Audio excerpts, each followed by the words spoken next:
Welcome to the bumps in the dark. Listen if you dare. Listen if you dare.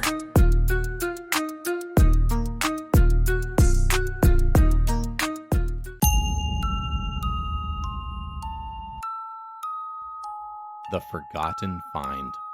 It was the kind of thrift store that smelled like dust, old perfume, and a hint of something metallic. Justin liked places like that. Quiet, strange, full of stories buried under decades of junk.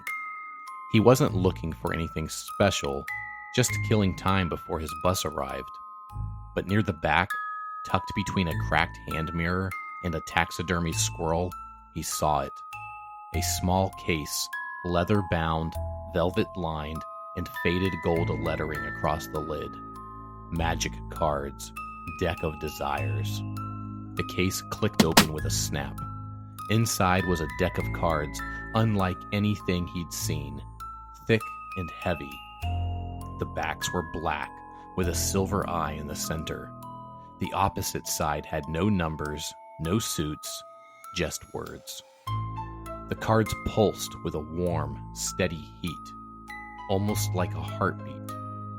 There was a note taped inside the case. Pick a card. Every gift has a price. Justin brought the case to the front counter.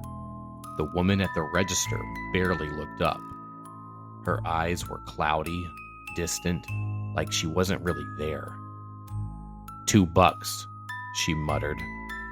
He handed over the cash. No receipt, no bag, just a crooked smile as she slid the case toward him and said, "Hope it gives you what you're looking for." That night, Justin sat on his bed, the case open in front of him. He laughed to himself. "Pick a card, huh?" he muttered. "Okay." He drew one. Strength. The moment his fingers touched it, his skin tingled, his heart raced. The air felt like it was thickening with an unexplained energy. Something changed. The next morning, everything felt easy, effortless. He lifted the couch with one hand when his keys slipped beneath it. His grip crushed a can flat without trying. At work, he moved crates alone that usually took 2 people. The power was intoxicating. But the nosebleeds started that night. And the skin along his fingers split, small cracks like dry clay. Still, he drew another card again the next evening. Desire. He hadn't had a date in over a year. Now the women flocked to him. An old crush from school found him online. They went out. They kissed. She said he felt magnetic. Over the coming days, his gums began bleeding. His teeth ached. His reflection looked paler, thinner. It didn't matter. Justin couldn't stop himself. Another card. Respect. At work, his boss, who never remembered his name, gave him a promotion. Customers complimented him. Strangers smiled at him like he mattered. For the first time in forever, he felt seen. The next morning, he woke up coughing blood and 2 teeth fell out. They were just gone. Justin didn't stop, though. He just stopped smiling. By the 6th card, he didn't even pretend to hesitate before drawing. Wealth. His bank account pinged with a deposit from an anonymous source. Thousands. No explanation, just there. He bought a new sports car, paid for it with cash, bought new clothes, ate at fancy restaurants. He was living the high life. That night, he woke up screaming. Blood soaked his pillow. 5 more teeth on the floor. His tongue swollen. His jawbone felt loose. Justin couldn't stop. A couple more days, a couple more cards. His mouth was nearly empty now. Just 4 teeth left. His eyes were yellowed.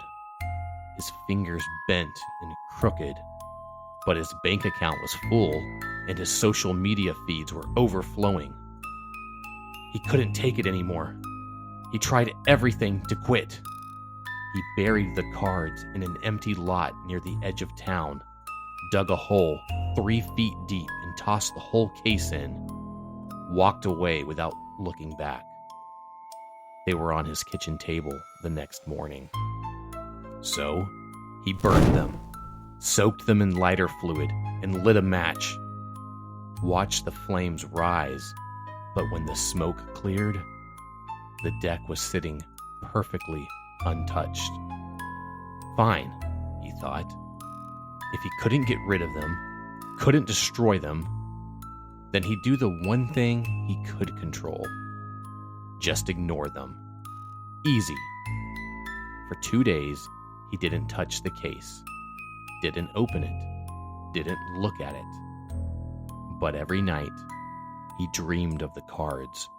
He'd wake up sweating, fingers twitching like they were already reaching for one.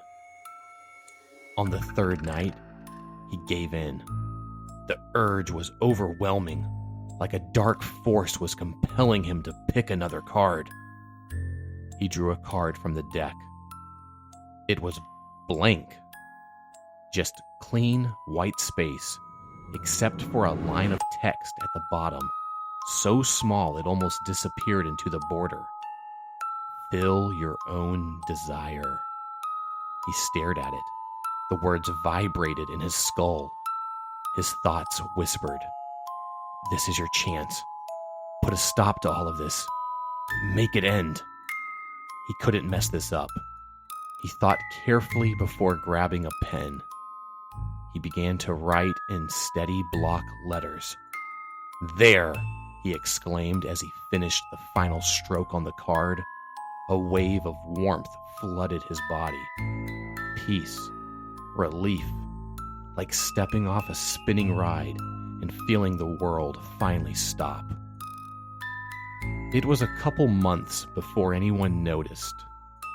The landlord, irritated by the unpaid rent and unanswered knocks, finally unlocked the door. A foul stench in the air hit him like a brick wall. Inside, Justin's decomposing body sat slumped in a chair. Cards were everywhere, strewn all across the floor like confetti. One card was still clutched in his hand, though. A single handwritten word was on it. Escape.